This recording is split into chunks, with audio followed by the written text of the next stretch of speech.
Alright, so, I've been getting a lot of messages here on YouTube from people asking me what I think of Grand Theft Auto 4.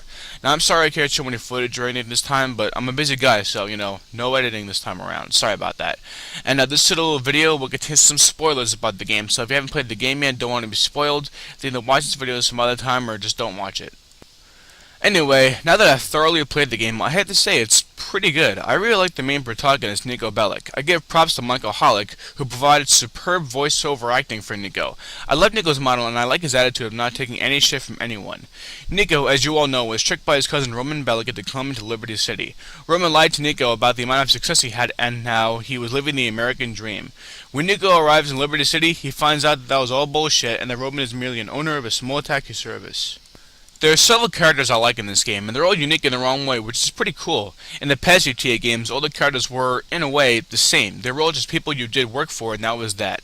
Now you got a lot of unique characters, and my favorite character is actually a tie between Roman Bellic, Brucie Kibbutz, Patrick McGreary, and Manny Escuela. I like Brucie and Manny for the same reason. They're both absolutely hilarious. Brucie is obsessed with himself and is so energetic. Every time I took him out anywhere, whether it be drinking, which I'll get to in a sec, or eating or anything else, he was always like Joe Swanson from the show Family Guy. Always pumped up, ready to take on anything. Did you know the main reason Brucie is obsessed with his body is because the man who does his voice acting is also obsessed with his body? Yeah, the more you know, huh? I like Manny because he's also hilarious. I will admit though, when I was driving him around and he kept on saying man every 5 seconds, I was a bit annoyed, but his energy and enthusiasm made up for it. I was actually really pissed when Elizabetta, who I hate, shot Manny. And now, the drinking portion of the game.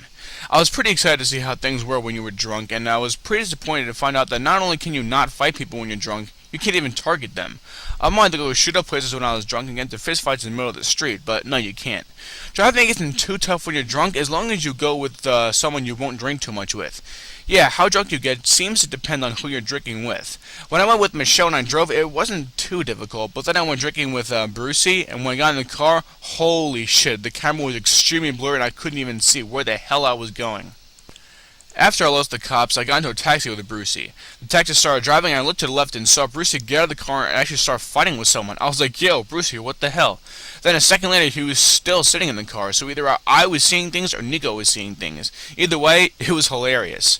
I also have to point out how convenient it is to actually be able to be a passenger in a taxi, although some of the prices are insane. I was once driven to the strip club with Packy, and I paid $60. That's insane. Here's a tip, though. If you want a free taxi drive from a normal taxi and not Roman's taxi, don't skip the taxi ride, and when you're close to your destination, shoot out the window and the driver will run away. Bam! Free ride. Credit to Silversaw 18 for that. The graphics are also stunning. It looks a lot like New York, which is what Rockstar was aiming for. When my brother was playing the game and he was in Middle Park, my mother and older brother immediately knew where he was, which is incredible. Rockstar pretty much got New York down pat, and that's impressive. When I went to Star Junction, which is GTA's version of Times Square, I was blown away. There was so much life there, and all the codes and stuff was just so impressive. Some of the missions in this game can be a pain in the ass. I can't even remember how many times I tossed my controller to the floor in frustration at the missions, and this is out of character. Some of them are just insanely hard. One thing I have to say this game desperately needed was checkpoints. Some of the missions were so long, and if you died, you have to start all over again. And if that mission included a car chase, you have to do that car chase all over again. This game has way too many car chases, and without checkpoints, it's really a bitch.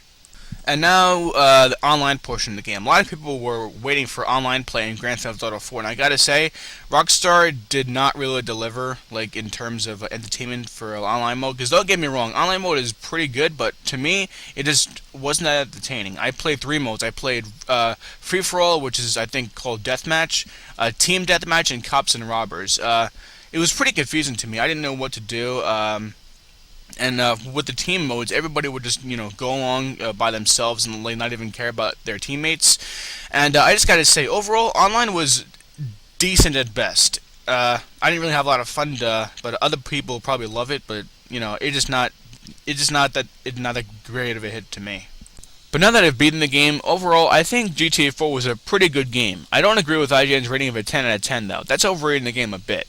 Well, that's about all I have to say about GTA 4. I think I covered the gist of what I wanted to say. I might make another GTA 4 video highlighting some of the things I said about the characters of GTA 4, but no guarantees. Thanks for watching, and I'll see you all next time.